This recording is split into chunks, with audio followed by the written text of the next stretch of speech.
Iniciando então esse mês falando e pensando, refletindo com vocês sobre família, nós seguimos a orientação da nossa convenção e vamos então trabalhar com esse tema, minha família, a minha identidade, e eu coloquei como título da nossa reflexão hoje pela manhã, a identidade da minha família. Eu peço que você abra o texto comigo.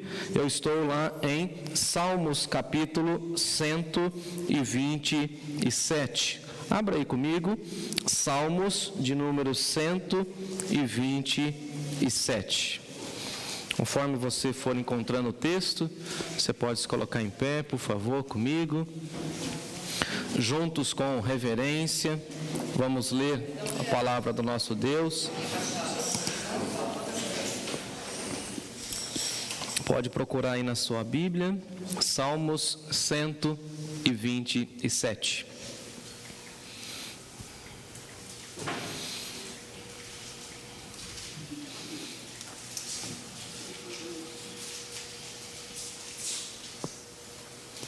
Diz assim o texto sagrado: se o Senhor não constrói, em outras versões, não edifica a casa, o trabalho dos construtores é vão.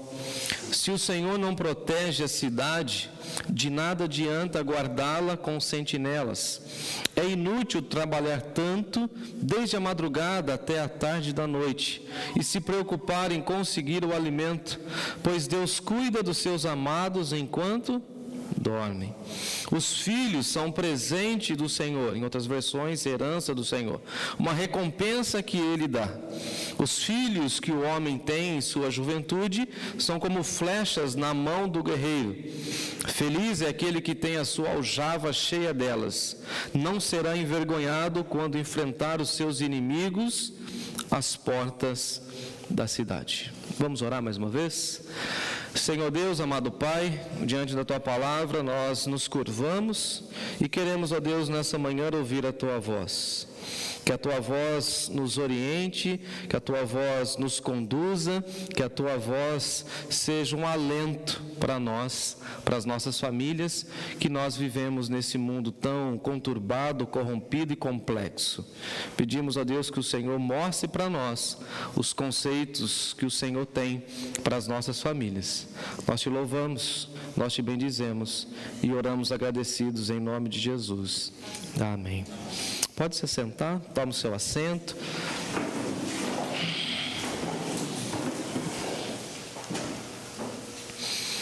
A identidade da nossa família. Quando eu falo identidade, eu não sei o que vem em sua mente, mas identidade tem a ver com aquilo que nós encontramos ou vemos em nós, que nos conecta com o nosso Criador. O texto que lemos no início do culto diz que nós fomos criados à imagem e semelhança de Deus. Foi Ele que nos formou, foi Ele que nos fez. A Bíblia vai dizer que nós somos pó, barro, e Ele, como grande oleiro, foi construindo a nossa vida. Logo, a nossa identidade, ou seja, o que somos e como somos, ou como deveríamos também nos portar nessa vida, nós devemos buscar no Criador. É Ele quem nos fez e a nossa identidade deve estar estabelecida nele. O grande problema é que nós, por conta da deformidade do pecado, vamos recebendo tantas influências e vamos buscando outras referências e outros padrões. E aí então a nossa identidade fica marcada por outros valores e outros conceitos que não os conceitos e os valores bíblicos que o Senhor deixou para nós.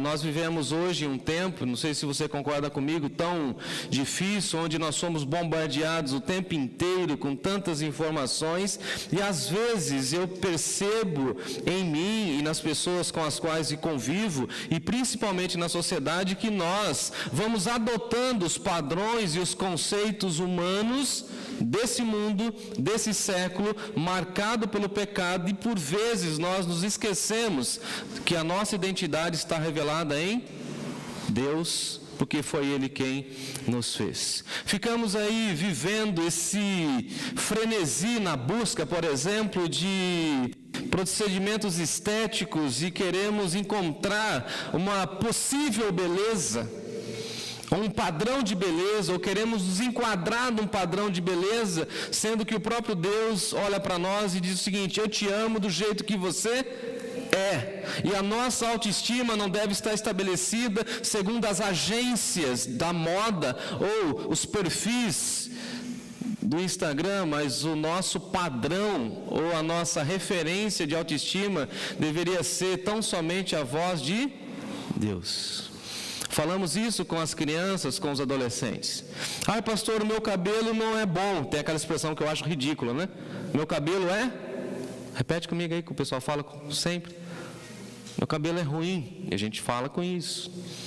Ai, pastor, porque eu sou assim, porque eu sou assado. Eu falo, não, você é do jeitinho que Deus te fez. Seja feliz assim, essa é a sua identidade. Particularmente eu tinha crise na minha adolescência. Os meus amigos lá, e se fosse hoje, né, processo de bullying, aquela coiseira toda. Eu sou pequeno hoje, imagina quando eu era adolescente, criança. E todo mundo falava que eu era pintor de rodapé. Eu cumpro essa função ainda, né, William? No mutirão, né? Então eu ficava bravo. Uma vez eu fui falar com o Senhor. Falei, Senhor, se os meus amigos são um pouco maiores do que eu, por que o Senhor me deu um pouquinho, 5 centímetros só? Hoje tem até sapato, né, que levanta a gente. Eu não uso, tá? Não uso, mas tem. Aí então eu fui perguntar para a minha professora da escola bíblica dominical. Ela falou assim, mas você não lembra da história de um pequeno Zaqueu? Lembro. Ele precisava ter muita altura? Eu falei, não, senhora. Você lembra de um pastorzinho chamado Davi, que era o menorzinho, o franzininho? Sim, senhora. Então o que importa para você, meu filho, é ouvir a mesma voz que Jesus disse, ou que Jesus recebeu do Pai. Você é meu filho amado, o meu prazer está em você. Então, a partir daquele momento eu falei assim, sou lindo, maravilhoso, criado à imagem e semelhança de Deus, e agora então vou buscar alguém para completar a minha vida, e nós vamos então formar uma família. Então veja que a nossa identidade como pessoa e como família deve ser bem estabelecida na palavra de Deus. Qual que é a sua identidade como pessoa? Qual que é a sua identidade como família? No finalzinho da década de 80 e começo de 90, tinha uma propaganda bem famosa de uma empresa chamada Doriana. Lembra? Quem lembra? Fazia manteiga, né? Não posso mais, que pena.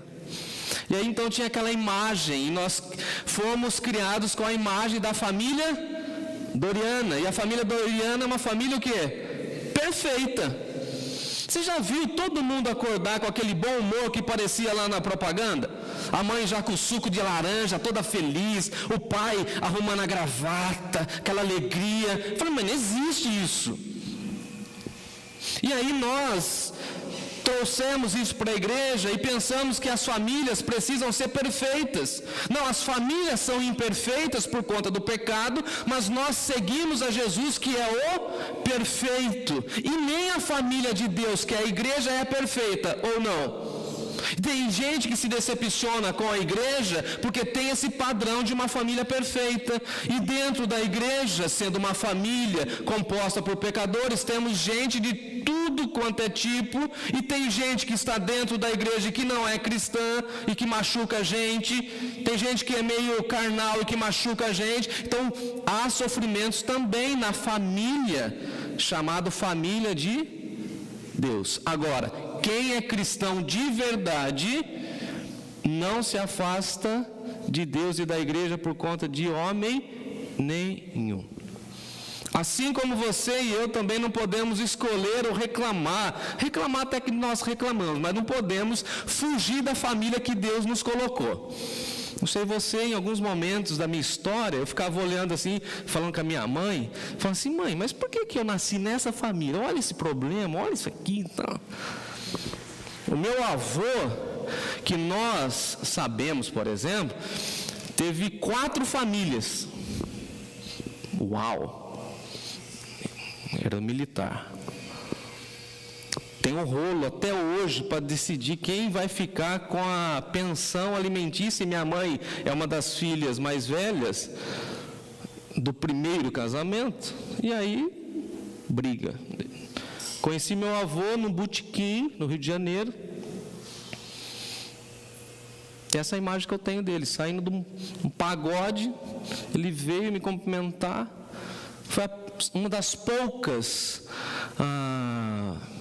lembranças que tenho do meu avô, pai da minha mãe. Falei para minha mãe uma vez: mas por que eu nasci aqui? Por que eu tenho essa história? Não poderia escolher? Aí minha mãe falou: não. Posso esconder então esses, como a gente diz, esses BO da minha família? Ela falou: não. Porque na Bíblia também temos os registros dos deslizes e das dificuldades de todos os homens de Deus.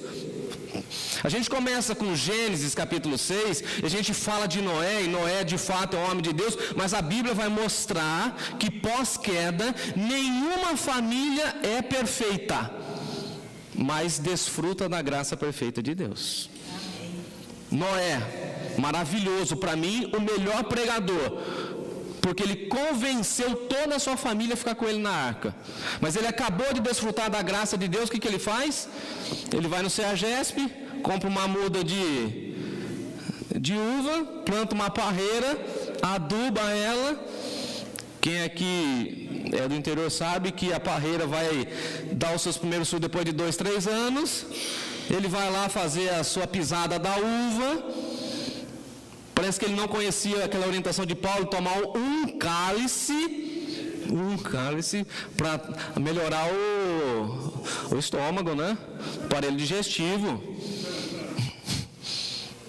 Entre aspas, tomou um pileque lá, caiu, vira a nudez dele, ficou aquela coisa. E a Bíblia vai esconder? A Bíblia esconde? Deus esconde. Deus esconde as mentiras de Abraão, mas Deus chama Abraão para ele ser o representante de todas as famílias, e em Abraão, por conta da sua fé, em ti, Abraão, serão benditas todas as famílias da terra. E Jesus vem dessa esteira, e nós hoje gozamos da bênção de Deus, da paz de Deus no nosso lar, por conta da fé de Abraão e da obediência de Abraão. Então, irmão, irmã, não esconda o seu passado, não reclame da sua família, aprenda com a Bíblia a entender o seguinte: a minha família é assim, tem esse e esse problema. No ano passado brigaram, discutiram e racharam o pau por conta da política, mas Deus me plantou nessa família, eu estou nessa família, só que a minha identidade não é travada pela minha família. Eu sou de Jesus e a minha identidade é cristã e está na palavra de Deus. Não é porque meu pai foi assim, meu avô foi assim, meu bisavô foi assim, que eu serei assim. Não, o sangue de Jesus chegou na minha casa, então, a partir da minha geração, tudo será diferente. Amém por isso. Então, qual que é a nossa identidade? Não é a marca do pecado. A nossa identidade é quando nós nos encontramos com Jesus e a marca da cruz dele está sobre nós. E você deve estar perguntando: mas você leu o Salmo 127? E eu fiz isso de propósito mesmo, dessa volta bíblica para chegar no Salmo 127. Porque às vezes nós vamos construindo, edificando uma casa, uma família, e quando a Bíblia fala de casa ou família, não está falando de tijolos, mas está falando da ambiência da família. Quando nós construímos tudo isso, por vezes nós nos esquecemos de buscar os subsídios, os conceitos e valores que já estão impressos na palavra de Deus. E aí vem o Senhor Jesus e conta para nós uma parábola assim, encerrando o Sermão do Monte, lá em Mateus capítulo 7. O homem prudente, aquele que ouve e pratica as minhas palavras. Quais palavras, Jesus? O Sermão do Monte inteiro. Então, quem ouve e pratica as minhas palavras será comparado a um homem prudente que edificou a sua casa sobre a rocha. E aí na rocha, meu irmão, minha irmã, é muito difícil construir, dá muito trabalho. Eu não conhecia nada de construção até ser pastor da Igreja Batista Nova Canaã. Vocês dão risada, né? Vocês foram atrás de mim, né? Tem igreja que está atrás de mim para construir. Eu falei: não, a minha obra é a Nova Canaã. finalizamos mais uma etapa, estamos felizes, gratos. Daqui a pouco a gente vai subir, depois a gente vai reformar a casa pastoral, e aí a minha missão como construtor acabou. Espero, Deus pode mudar meu coração, mas é o meu projeto. Eu que não conhecia nada de construção, vim trabalhar com construção. E então, para você ter uma construção sólida, robusta, que não cai, você precisa ter o quê? Prudência. E o meu construtor está aqui. Precisa pegar a planta, né, Mário? Precisa jogar a fundação. Aí o Mário olha para mim e fala assim: pastor, vamos, sem o engenheiro saber, vamos fazer um reforço. Lembra? Só por precaução. Vamos colocar mais umas barras de ferro aqui para coisa lá na frente não dar nenhum problema, para a gente não ter que refazer, porque você imagina o negócio cair. Então é pessoa prudente. E quando você casa, quando você constitui família, você precisa ter essa prudência. Vamos fazer um pouco a mais. Se você é pai, você sabe o que é isso. Não é só orar pelo filho, é orar pelo filho, segundo Jó, de madrugada. Senhor, ele foi para a escola, vai que ele blasfemou o teu nome lá, então, Senhor, perdoa esse camaradinho aqui, essa menina aqui, eu não sei com quem que ela conversou no WhatsApp, eu não sei por onde ela andou no Instagram, então, tem misericórdia. É andar um pouco a mais, é ter prudência. É você chegar para o seu filho, para a sua filha, e dar aquele sermão pela milésima vez, ou não? O meu tem 7 agora, né?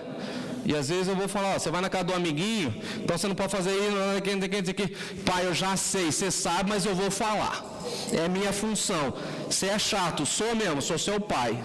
Um dia você vai ser pai, um dia você vai lembrar disso. Eu pensei que nunca ia chegar essa fase, mas assim, leva um casaco, pega o guarda-chuva. Quando você chegar lá, você fala para a mãe do amiguinho mandar mensagem, você chegou. Na hora de tomar o café lá, você fala para a mãe, né? Manda uma foto. Ah, porque não sei, ele é meu filho, ele é minha responsabilidade. Ah, é muita prudência, mas de muita prudência ninguém teve a casa caída. Vamos ter prudência. Então, o prudente, ele edifica sobre a rocha. Agora, edificar sobre a rocha dá muito mais trabalho. Só que garante o resultado final. Porque uma família edificada na rocha não cai. Tem intempéries, tem lutas, vem a tempestade, vem o desemprego, vem as crises familiares, toda a família tem, só que a nossa família não cai, não vira ruína, porque nós estamos sobre a rocha, os nossos relacionamentos estão sobre a rocha, e quando nós estamos sobre a rocha, quando a gente peca, e a gente erra com o nosso cônjuge, com o nosso filho, com o nosso pai, com o nosso avô, a gente vai lá e pede perdão. A gente fala assim, olha, me perdoa em nome de Jesus. Quem fez isso fui eu, mas movido pelo Espírito de Adão. E o Espírito de Jesus em mim pede que eu fale para você, me perdoe, minha irmã, minha esposa, meu filho, meu pai, meu avô. Eu falei do meu avô, mas na segunda vez que eu vi meu avô, eu fui lá, dei um abraço nele, ele já estava bem velhinho. Foi essas 2 vezes que eu tive contato com ele. Falei, vô, mesmo morando em Rio Claro e o senhor morando no Rio de Janeiro, não dava para a gente se ver tanto assim, mas eu nem sabia, né, que Deus estava preparando aquilo. Eu vim te dar um beijo. E eu fiquei imaginando a cabeça dele, né? Falou, nunca vi esse cara. Segunda vez que ele vem aqui, deu um beijo na testa do meu avô. Abracei ele. Ele me deu um pandeiro de presente. Por isso que eu fui pro rumo da percussão, depois fui tocar bateria e tal, aí fui por esse caminho, e ele me mostrou como que tocava o pandeiro, dei um beijo e falei assim, olha, eu não tive muita convivência com o Senhor, mas obrigado, porque se não tivesse a tua vida, eu não estava aqui. Em outras palavras, foi assim, uma reconciliação, um pedido de perdão. Eu falei assim, vô, eu também, por ser criança, eu não pude estar aqui. Eu já fiz minha mãe chorar. Todo filho fez a mãe chorar. Se sinta um pecador, vai. Todos fizeram. Aí de vez em quando a gente tem que chegar para a mãe e falar assim: mãe, eu te fiz chorar, mas me perdoe em nome de Jesus, agora o meu coração foi lavado. Ô pai, eu fui meio rude com o Senhor, eu não honrei o Senhor naquele dia lá, mas me perdoe. Porque agora nós estamos construindo na onde? E agora que a gente sabe esses conceitos, a gente passa para quem? Para a próxima geração. A gente trata as pessoas que estão chegando na igreja que não tem esse relacionamento familiar. E por isso a igreja se torna o quê? Uma família para aqueles que não têm família. Para os órfãos, para as viúvas, para as pessoas que não tiveram pai, não tiveram mãe. E aqui tem. Os meus pais e os meus avós não são aqui de Sorocaba, mas eu não me sinto sozinho. Eu tenho a igreja, louvado seja o Senhor. Eu tenho irmãos que mandam dicas de livro: pastor, leia isso, tenta falar isso para a igreja. Aí tem irmãs que oram comigo e fica com os olhos lacrimejando, assim, eu estou vendo, falando assim: nós te amamos, menino, vá para frente, ajude essa igreja, cuide dessas crianças. Aí os adolescentes chegam para mim e falam assim: pastor, não é por nada não, mas a gente está olhando para você. E a minha responsabilidade aumenta. Porque eu não tive um pai convertido. Hoje eu sou um pai convertido. E os adolescentes estão olhando para mim como uma referência. E eu preciso abrir a porta para a Natália entrar no carro. Eu preciso ser carinhoso com ela, com as irmãs, porque os adolescentes... Olha o Nicolas lá olhando para mim a ponta, ó, só filmando eu aqui. O Caio brincando com a gente lá no parque ontem. Os meninos aqui querendo ser pastores, olhando para nós. O Danilo que chega e me dá um abraço apertado. Essa é a nossa família. Fala amém. Essa é a nossa família. Perfeita? Não é. Pastor, eu posso ir para Nova Canaã porque é uma igreja perfeita? Falei, então, se você tem esse conceito que a Nova Canaã é uma igreja perfeita, quando você chegar, você deixa ela imperfeita, porque você vem cheio de pecado. Ela não é perfeita, mas nós estamos construindo, ou buscando construir, uma igreja saudável, bíblica, e ensinando todo mundo a construir a vida sobre Jesus, na rocha. Porque se construir na areia, vai cair. Vai dar ruim, vai ruir e vai passar vergonha, porque Jesus fala: e grande foi a ruína, grande foi a vergonha, mas aqueles que constroem na rocha verão seus filhos abençoando a nação em nome de Jesus. Como serão abençoados os nossos filhos? Porque eles são flecha. Eu acho interessante isso. Para onde você está mirando o seu filho?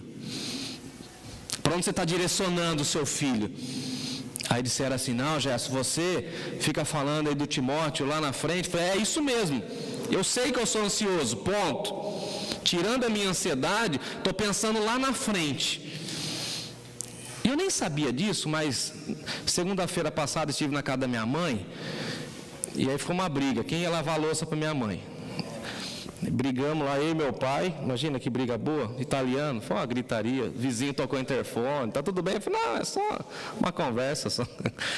Aí, bom, aí eu falei assim: mãe, por que a senhora ensinou a gente a fazer isso? Eu achei fantástico. A minha mãe falou assim para mim: é que eu estava te treinando, meu filho, não para você ficar em casa, eu estava te treinando para a mulher que Deus ia colocar na sua vida. Eu falei: ai, oxe.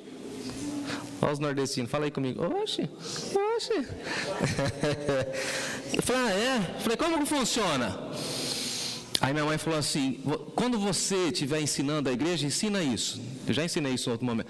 Quem está namorando ou quem vai namorar, veja como o menino, isso eu falei muito tempo, hein, Vanessa? Lembra? Como o menino cuida da mãe, como ele tem respeito pela mãe, se ele honra o pai e a mãe. Se ele não tem respeito pelo pai e a mãe, ele não vai cuidar bem de você. Eu falei: tudo bem. Aí eu fui vendo e conversando com a minha mãe que ela foi treinando Aí todo mundo fala assim, não, Jefferson, você é assim. Não, eu não sou nada, é que minha mãe me treinou, me condicionou, a minha igreja me ajudou para eu caminhar nessa direção. E o que eu tenho feito com vocês? Estou enquadrando todo mundo e falando assim, ô rebanho, vamos fazer aquilo que diz a palavra de Deus? Não vamos ficar olhando esses conceitos lá de fora, contaminados pelo pecado de família, porque família agora pode ser tudo, né? Para nós, o que é família? Homem, mulher, pai, mãe, tio, avô, bisavô, toda essa galera aí. Cunhado, fala misericórdia, amém. Mas é esse o padrão. Dá risada não, Rejane. É esse o padrão. Agora, veja como edifica, disse Paulo, escrevendo aos Coríntios. Veja como você edifica. Se chegar no último dia, todos serão provados pelo fogo. Quem construiu sobre pedra, vai ficar. Quem construiu sobre palha, ele está falando de ministério, hein? Palha, madeira suporta o fogo, e alvenaria suporta o fogo. E aí o autor do texto bíblico, Salmo 127, diz o seguinte: se o Senhor não edificar, não construir, e edificar tem a ver com construção. E construção, gente bonita, não acontece do dia para a noite. Muitos de vocês tiveram essa falsa ideia, porque depois que voltaram da pandemia, o prédio estava pronto, mas depois de 2 anos de construção. Porque construção é todo dia, é disciplina. Dá trabalho ou não? Carregar saco de cimento, saco de areia, cavar o buraco. Como a gente está cuidando do nosso casamento? E vai, e vai, e vai. Como a gente cuida dos nossos idosos? E a gente pensa que as crianças não estão vendo, mas eles estão vendo se a gente tem carinho ou não pelos idosos. Até meu filho falou comigo essa semana: eu sei porque você está fazendo essas rampas aí de acessibilidade, para cuidar dos vovozinhos que tem na igreja, papai? Eu falei, sim, senhor. Aí eu achei o máximo, né? Ele falou assim para mim: mas daqui a pouco a sua hora vai chegar. Eu falei, então já está pronto. Está pronto, está pronto. Quando eu tiver que andar no andador, já está pronto. Agora, as crianças estão vendo se nós estamos cuidando bem dos idosos. Lá fora, ninguém respeita os idosos. Eu vou em vários lugares, em vários departamentos públicos, os idosos têm aquela fichinha preferencial, que é uma piada, fica o mesmo tempo que eu, que tenho 40 anos lá na fila, resolve nada. Mas aqui na igreja eles são tratados com honra, porque a gente está sendo edificado sobre a palavra. O que a palavra diz? Que nós precisamos honrar os cabelos brancos dos idosos. A Bíblia chama de cãs. Eu falei isso para o Timóteo, ele falou assim: como assim? Você já está um idosinho? Eu falei, como assim, cara? Estou no caminho. Eu falei, por quê? Já tem aí, ó. Cãs. Eu falei para ele, esse é o nome, cãs. Se encontrar um senhorzinho na igreja, cabelinho branco, você para, cumprimenta. As irmãs disfarçam um pouco, né, com as tinturas aí, com as tecnologias, mas cumprimenta ela. Honra ela. Agora, os idosos precisam entender uma coisa também, segundo Paulo: edificar, construir, ser exemplo, ser temperante, dar bom testemunho. O problema é que quando a gente chega numa fase mais idosa, a gente perde um pouco o filtro. Você conhece? E aí tem gente que fala assim: não, agora eu tenho 70 anos, 80 anos, eu posso falar o que eu quero, vírgula, se você não é cristão. Se você é cristão, você só pode falar aquilo que edifica, aquilo que abençoa, senão você também está em pecado. E aí Paulo fala o seguinte: olha, Timóteo, você é jovem, mas tem que confrontar os idosos também. Dá uma enquadrada aí nos velhinhos, porque eles põem as asinhas de fora também e saem com a metralhadora ligada e destrói. Não pode, isso é coisa do mundo. Idosos do mundo que eu conheço, 99% ácidos, bravo, gente mal-humorada, conhece? Agora, os idosos que eu conheço, cristãos piedosos, sempre gente boa. Dão um sorriso, são alegres. Porque, mesmo ou apesar da grande idade, o Senhor concede a eles vitalidade cristã, conforme diz a Bíblia, e mesmo nessa idade de sênior, eles conseguem ser o quê? Frutíferos.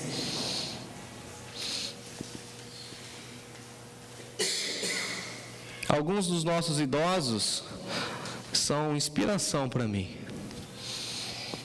Inspiração. Eles chegam com a experiência deles, às vezes, e eu acho tão bonito, bate no ombro e fala: meu filho, obrigado por isso, toma cuidado com isso. Eu me lembro quando eu cheguei, um senhorzinho bem querido nosso, vou poupá-lo, né? Falando assim: olha, a primeira coisa que tem que fazer é fazer um gabinete. Ele não está aqui com a gente.